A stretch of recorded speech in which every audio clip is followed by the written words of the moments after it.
Attention, everybody. The views and opinions expressed on the show are not necessarily those of Acts Ministry, Acts Media Group, and/or their affiliate and subordinate ministries and/or nonprofits. So now here he is. Without any further ado, it's the man with the plan to put gold in your hand, Tony Hammock. Good morning, everybody out there in Acts Media Land, Acts Ministry Land. Thanks for tuning in this morning. We've got a great show. It's going to be jam-packed with information, and it's really a nice morning out there. If you're in Southwest Missouri, you know what I'm talking about. If you're not, you got to put on your mask and come visit. Anyway, for those of you that tuned in over the summer and got to see Mr. Asa on the other side over there, help me out with a couple of shows, several to be exact and stuff. I heard from him last night, and he may be coming home this weekend from college. He goes over to the University of Tulsa and was saying that his last class on Friday is about 3, so he's going to jump on the highway and head our way, and we're kind of looking forward to it and stuff. He must be either need to have his laundry done or he's out of food or something, but I always tease the kids about getting free food when they're home. So anyway, he's no dummy. He knows where the free food is. But he will be back in Springfield this weekend. So, hey, maybe I can get him on the show next week. I don't know. We'll wait and see and stuff.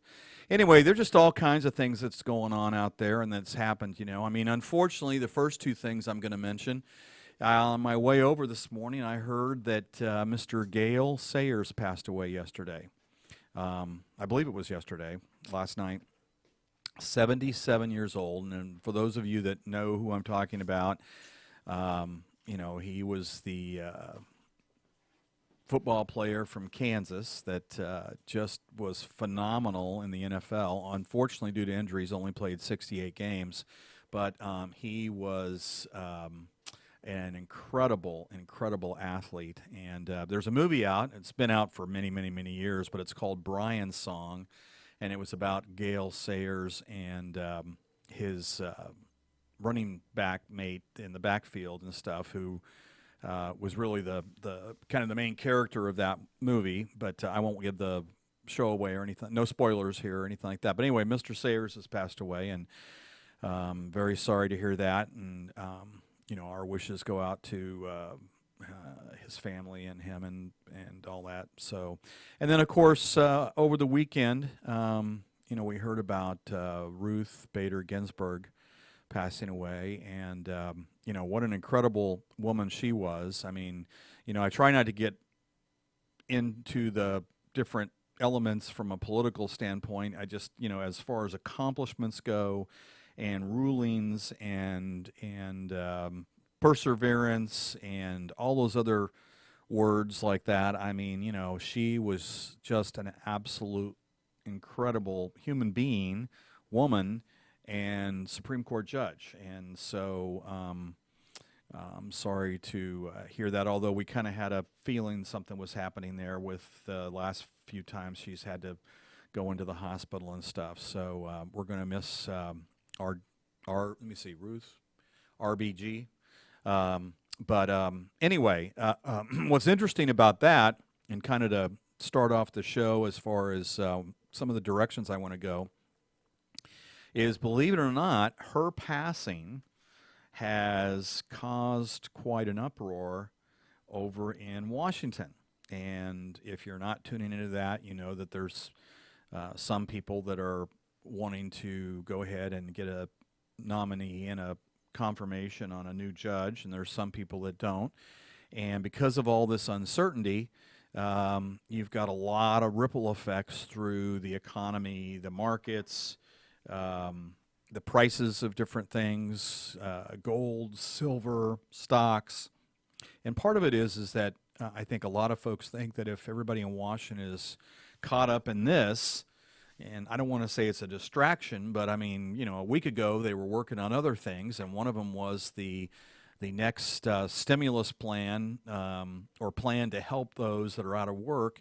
And obviously now that's kind of on a side burner while everybody's, you know, caught up in the decisions they're making as far as what to do now that she has passed. So I think there's a lot of folks that think that that's going to be pushed back even further, and so therefore the economy may suffer.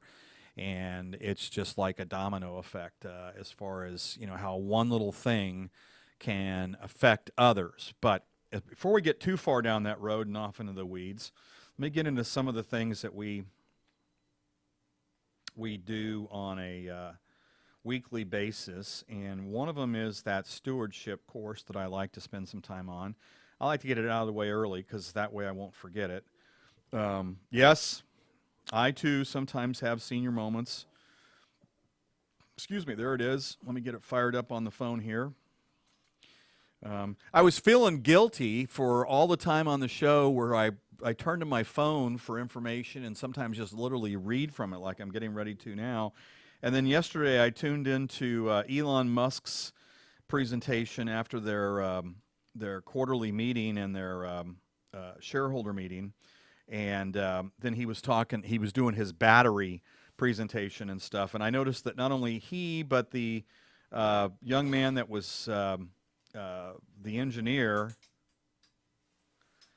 were both, it seemed like they were reading from either a phone or probably an iPad on the stage. And I thought, okay, so maybe I'm not in such bad company. But anyway, so this one is from the macro course is gold, and this one is lesson 8, and it says, what difference can I make? And one of my favorite scriptures is Hebrews 4:16. So let us come boldly to the throne of our gracious God. There we will receive his mercy, and we will find grace to help us when we need it most. This scripture blows my mind. How is it possible that this mighty, majestic, universe-creating God, who wraps himself in light as a garment and stretches out the heavens like a tent, who makes the clouds his chariot and set the earth on its foundations, says that you and I can walk right into his presence and simply ask him for what we need?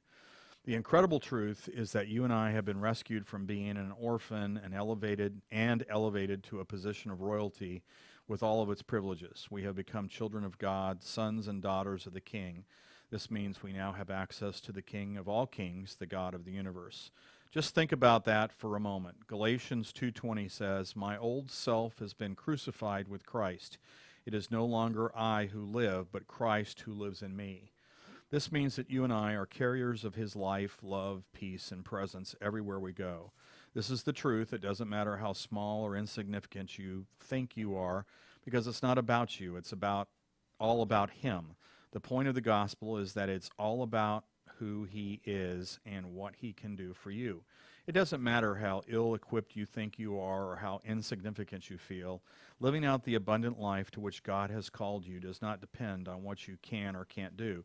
It only matters who he is and what he can do through you.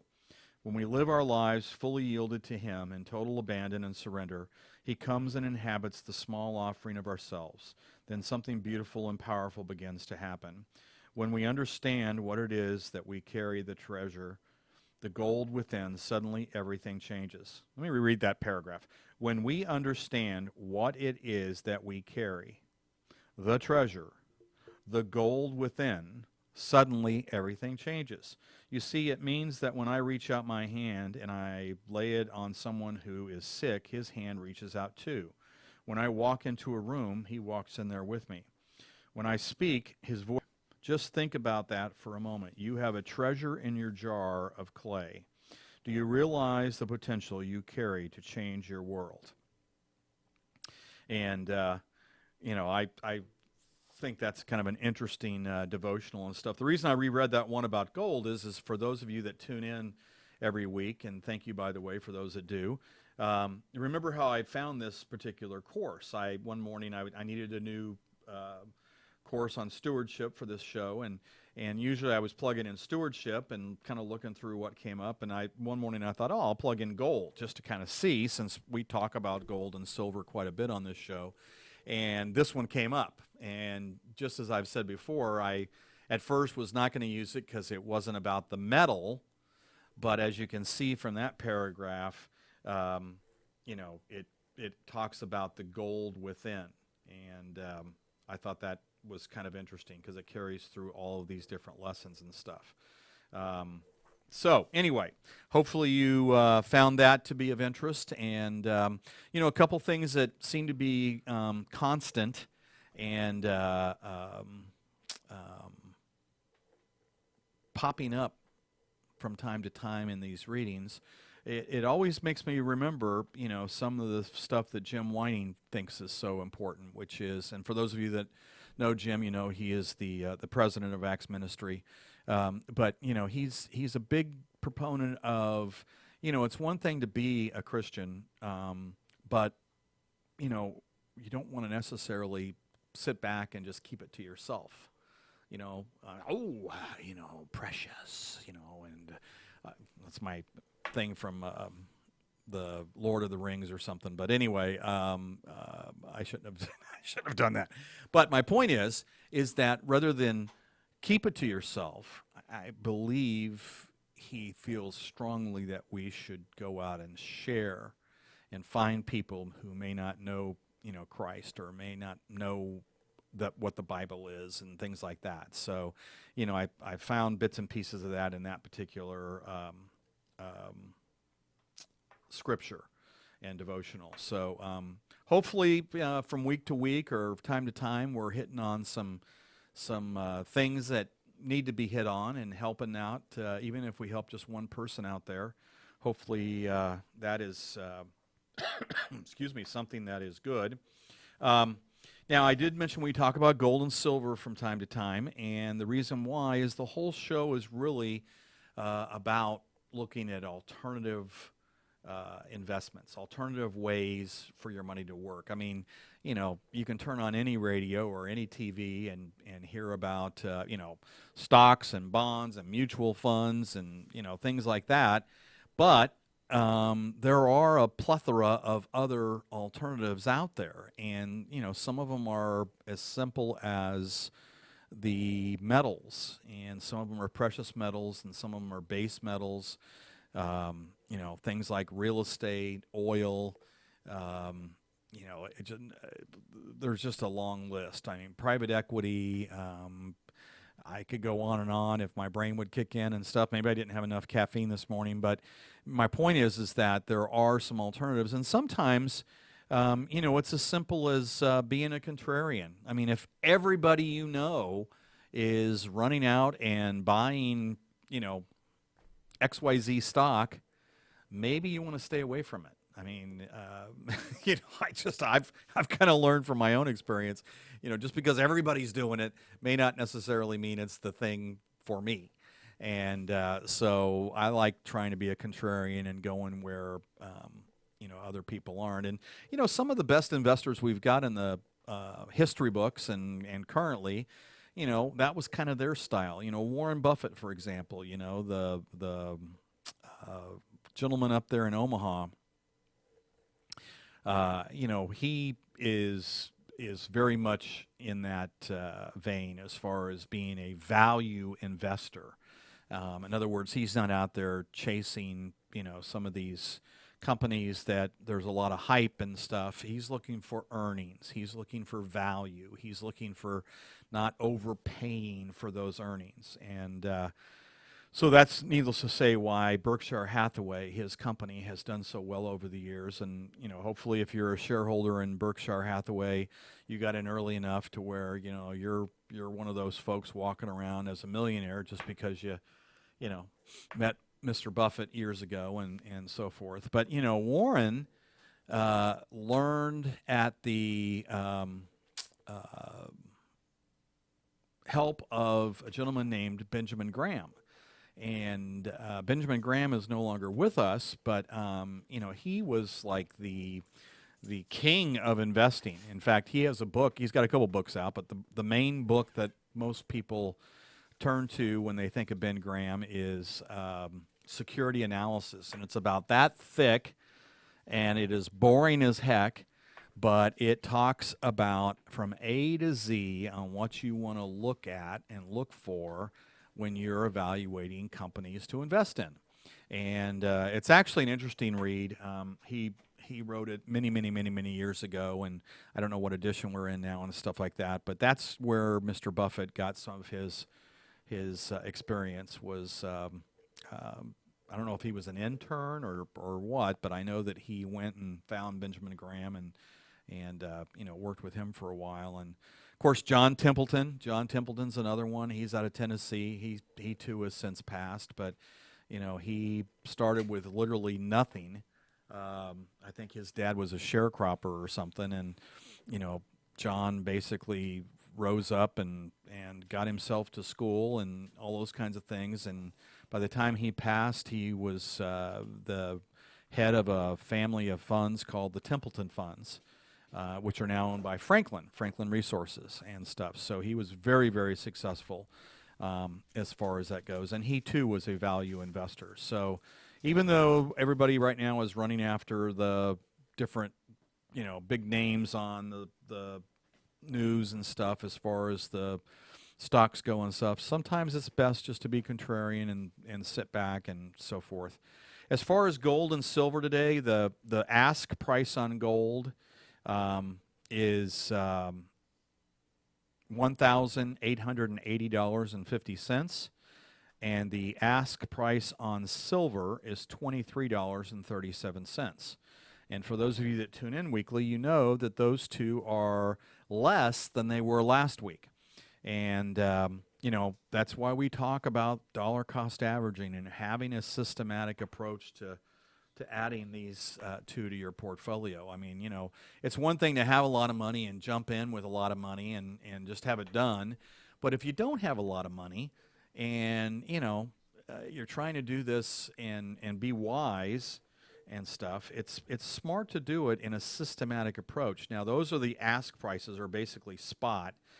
If you were going to invest in a gold eagle, which is 1 ounce of gold, you would right now get one from our company for $1,964.76, which is kind of the first time it's been below 2,000 in a while. So if you've been thinking about this, you might want to take advantage. On the way in, I was thinking of stopping someplace and making a big sale sign, about the size of this down here, and just saying, hey, we've got a sale going on, and seeing if some people would, pay attention and stuff. Silver, a silver eagle right now is $28.24.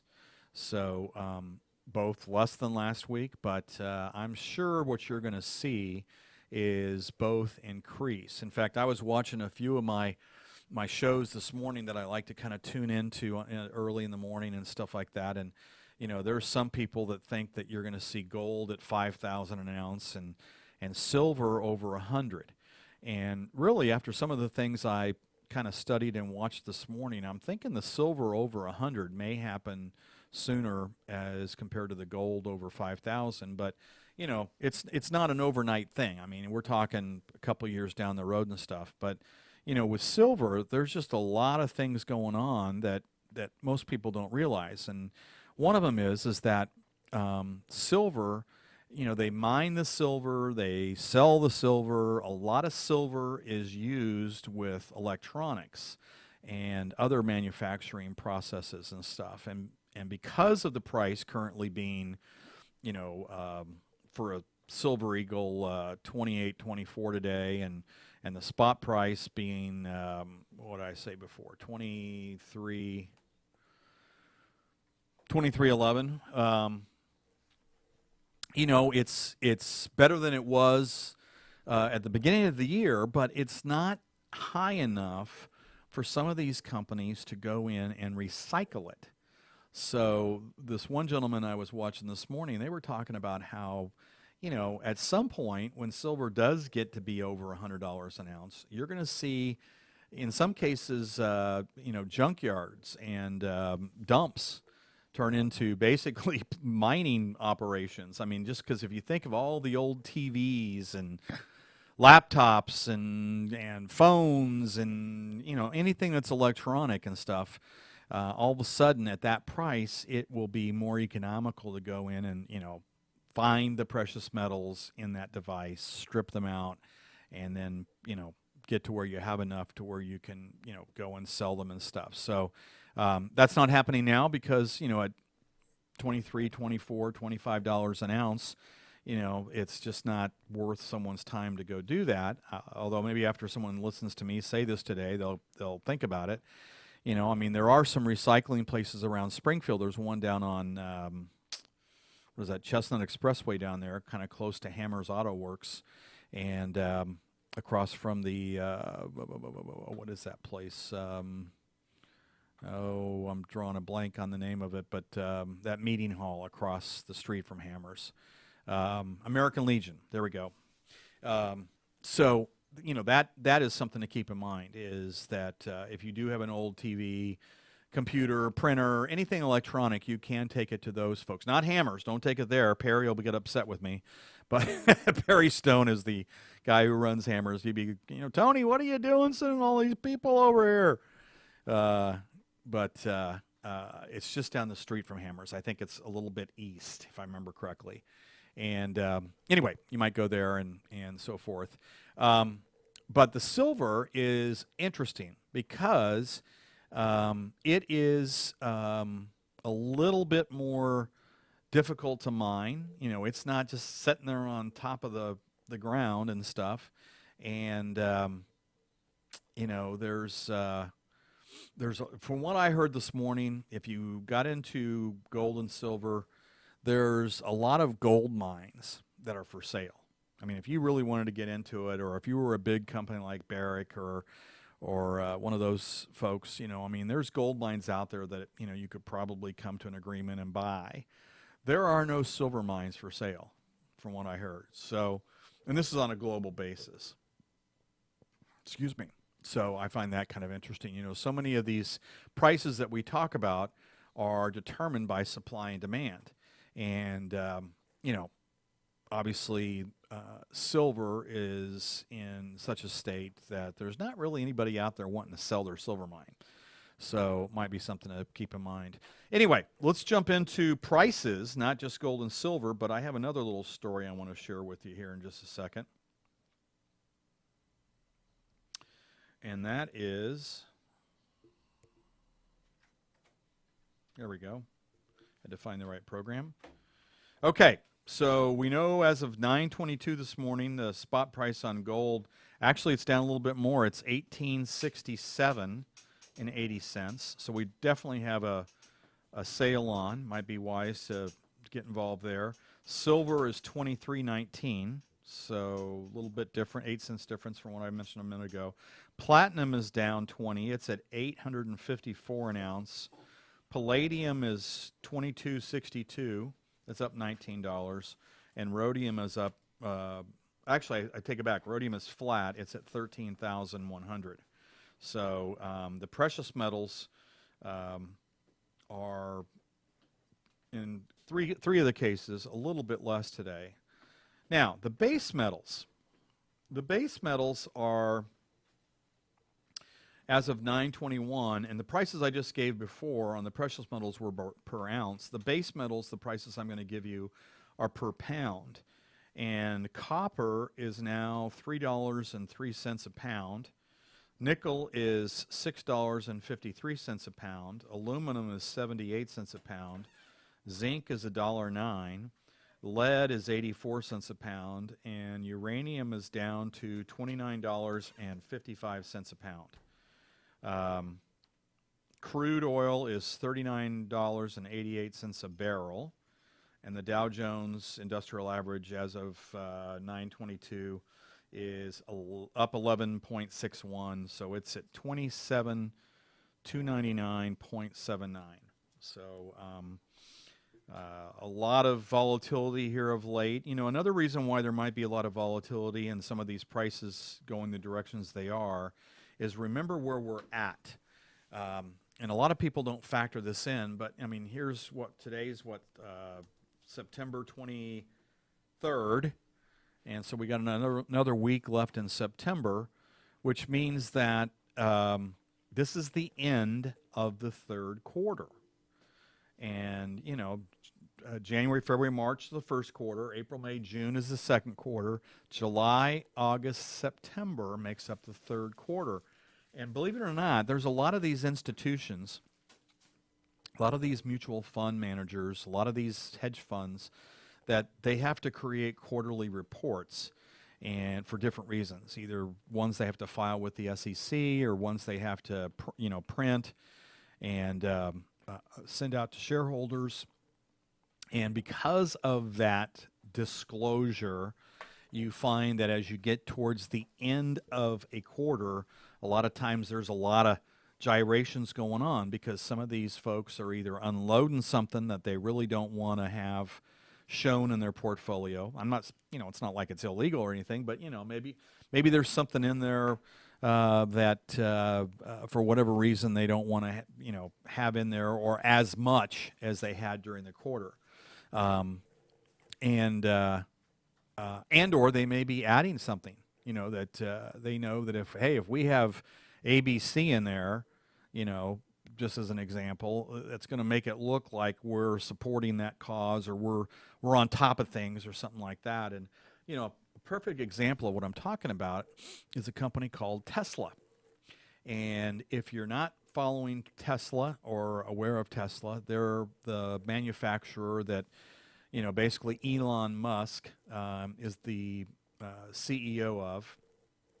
And Mr. Elon Musk is, in the news almost daily anymore and stuff. And he's just a brilliant guy. But yesterday he was talking. Well, first off, they had their shareholder meeting, and then after the shareholder meeting, they had their battery day. And the reason why they have a battery day is the cars they make are electric. He is the kind of the main electric car manufacturer out there. There's a few now that have started to get involved. Some of the majors, the General Motors and Volkswagen and stuff have come up with versions of electric cars, and there's just a lot of research that's going into how to make these be able to go further in between charges, and go faster and be more productive, and do it for less. And his presentation yesterday, I normally don't do this, but I tuned in because I was just curious to see what could a battery day actually have or entail.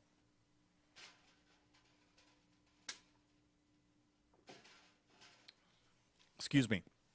And it was really, really interesting, because it was a presentation. It was done outside. I'm sure, hopefully it was recorded, and you could probably find it on the internet. But it was done outside in, I believe it was Fremont, California. Thankfully, it was a sunny day. And if you can imagine this, they had a huge stage with a big screen behind it. Imagine a rock and roll concert that you've been to, or any kind of a big presentation like that. And they had the stage and the big screen so they could show graphics and stuff. And then in the parking lot, I don't know how many hundred people were in their cars. And I think from scanning the audience like that, I think they were all Teslas. At any time Elon or any of the other speakers would say something that, they were very much pleased with, they would all honk their horns. So you'd be watching. I was watching this, and they would go through this, and they would come out and say, and we think this is going to improve by 50%, and you'd hear this, it was quite entertaining, and stuff like that. But anyway, the reason why I wanted to bring that up on this show is a couple of reasons. One is, and I'm not saying you need to run out and buy Tesla stock or anything like this. I'm just saying it's interesting to hear Elon talk, because it's not just about making cars or making electric cars. It's about, coming up with a zero carbon footprint, and basically getting away from petro or oil based energy, and saving the earth. Really, that's essentially his mission, is to create a vehicle that you can drive around in and live your life and so forth without consuming what's left of the oil reserves on the planet, and even better, not creating all the emissions that go into the air and cleaning the air and so forth like that and stuff. And some of the side companies that he has or other ventures he has is they now have a division of Tesla that's all about solar panels. And, they've got it down to where it's able to, do it at much less than most other solar panel companies and so forth. That's just a small part of what they're doing. But they have other divisions. They have other teams. They have one team that's working on materials to make the frame of the car stronger but yet lighter. They're working on, needless to say, batteries to get more production out of them. And the reason I bring that up now is that we just went through the prices of the base metals. And if you remember, the second one was nickel. And nickel right now is $6.54 a pound. And I tell you what, I watched his presentation, and they were talking about some of the things they're doing in their battery research, and how lithium is so available, and silicon and sand, and they kind of look at it from, okay, what's the most available, what can we do with it, and then what can we generate as far as power. And at one point he was talking about how nickel is going to become more and more of a metal that they're using in some of their manufacturing. And I was sitting there and I was kind of watching it, and I was thinking, I guess if somebody was watching this, they might go out and look at a few nickel contracts and so forth. I mean, I'm not encouraging anybody in the viewing audience to do that. I'm just giving you an example of how some of these metals come in and out of favor based on demand. We've talked about this before, supply and demand, and it looks like, at least from Tesla's standpoint, they're going to have more of a demand for nickel coming up, and then based on what they end up doing, they may or may not influence the other electric vehicle manufacturers to use the same thing. There was actually a story this morning I read that was talking about how this new battery technology is going to be something that Elon may just give to the other electric vehicle manufacturers for free. Kind of like the old days when we had Apple and IBM many decades ago, and there was one theory was, let's go out and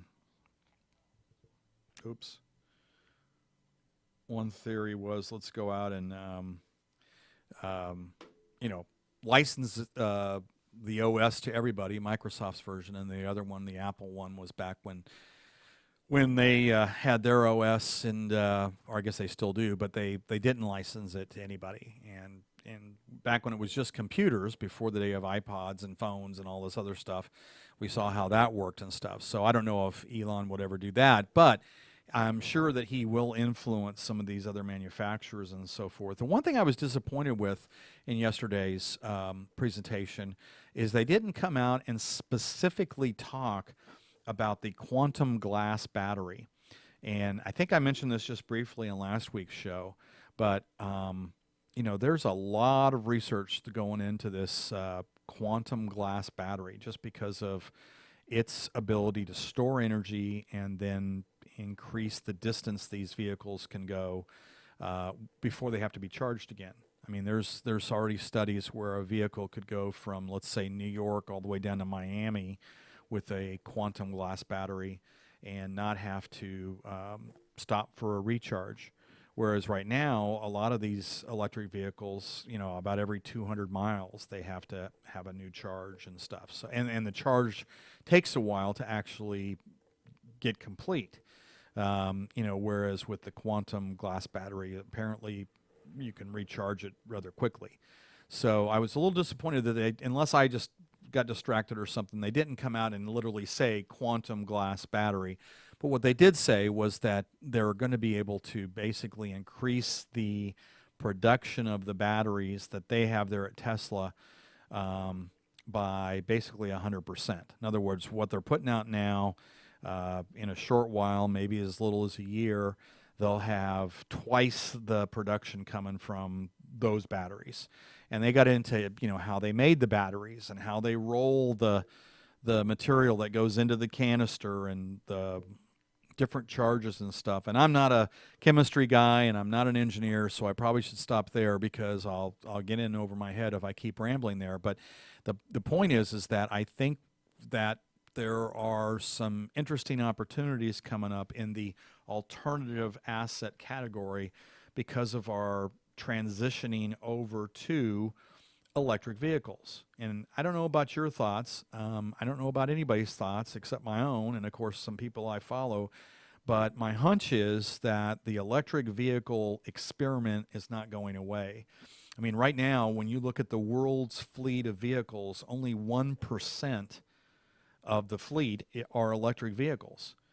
And so I do know that there's a large amount of energy being spent on electric trucks and electric delivery vehicles and obviously electric cars from a commercial standpoint. So stay tuned. I think you're going to see some interesting things coming out of some of these different companies.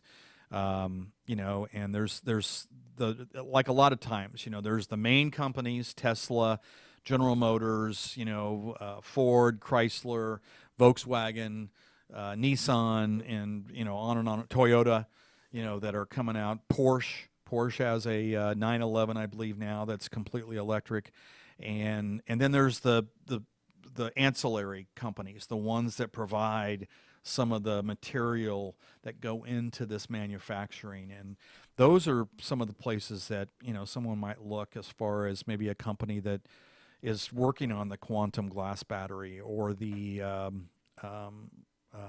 lithium batteries. The Professor Goodenough, which is the gentleman who came up with the quantum glass battery, is the same gentleman who really kind of got the lithium battery craze going all those years ago. And he's 94, I believe. He's out of the University of Texas, and just a wealth of information and so forth. But I mean, if you're sitting there one day and decide, hey, I wouldn't mind kind of doing something different, you might look up quantum glass battery or Tesla or battery research and stuff, because there's just something that tells me that's not going away. I mean, there's some other major trends that are going on that aren't going away. One is the blockchain trend. We've talked before on this show how we're going to talk about Bitcoin and Ethereum and Litecoin and stuff, and we will. I mean, I'm going to segue into a little bit of a discussion about it right now, but the only reason I don't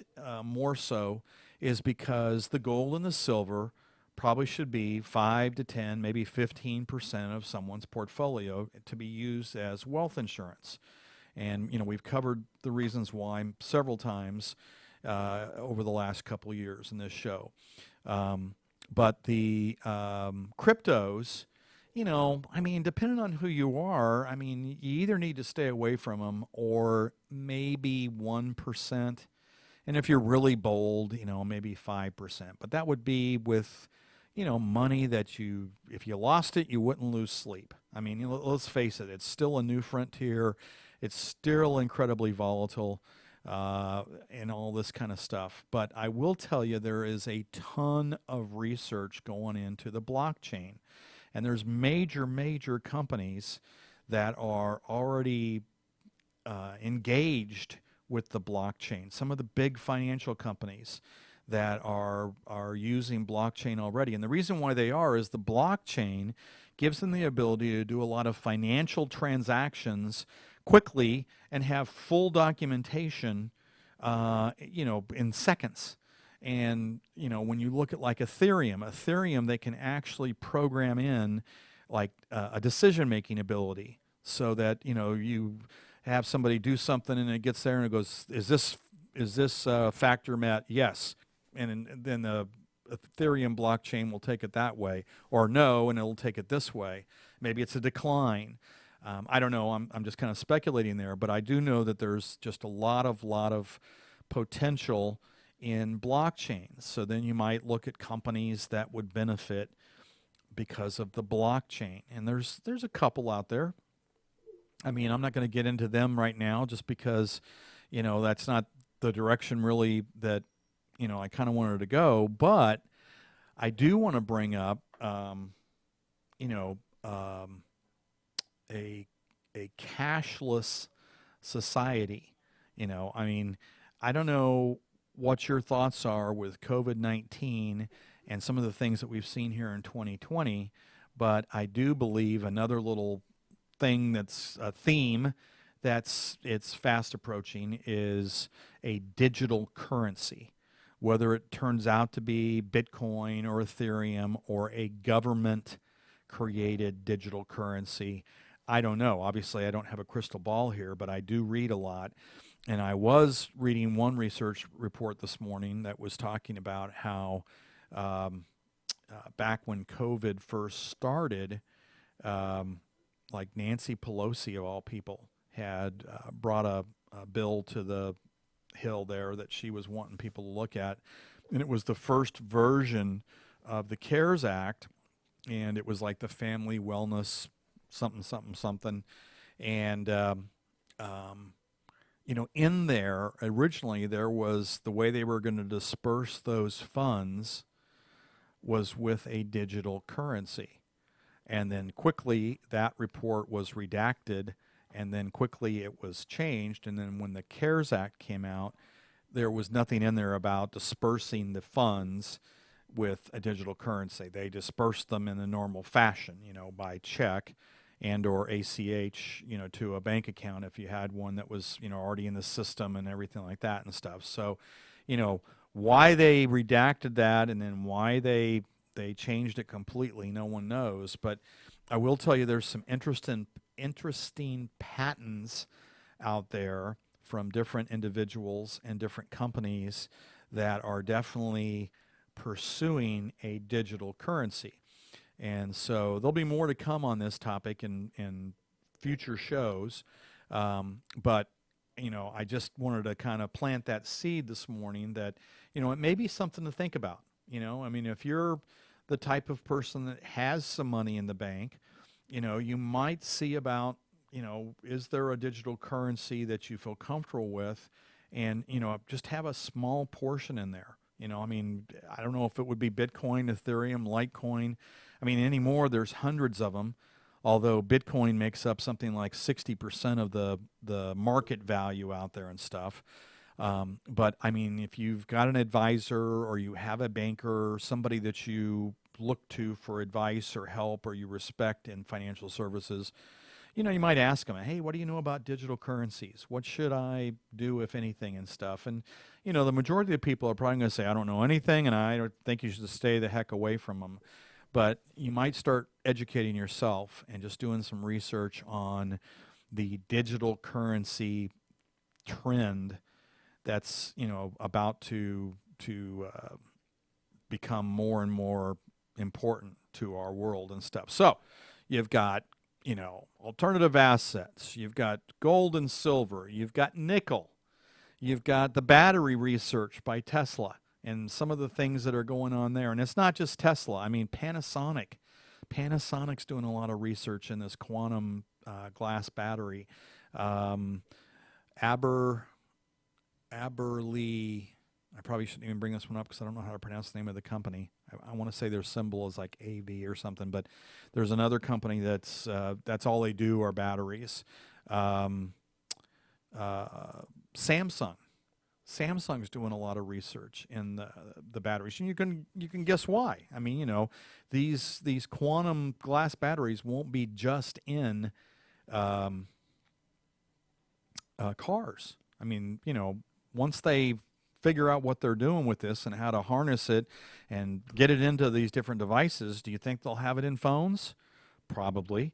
And what's another major theme that's going on right now? It's this whole 5G conversion with the phones. And actually there's people that are already looking at 6G. So there's just a lot of different themes out there. Blockchain, 5G, electric cars, quantum glass batteries.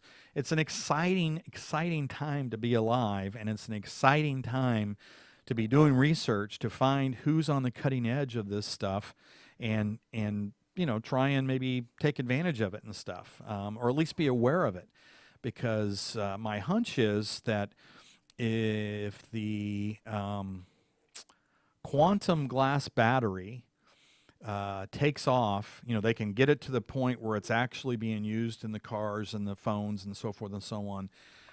It may be the thing that makes oil and the whole dependence on oil go away.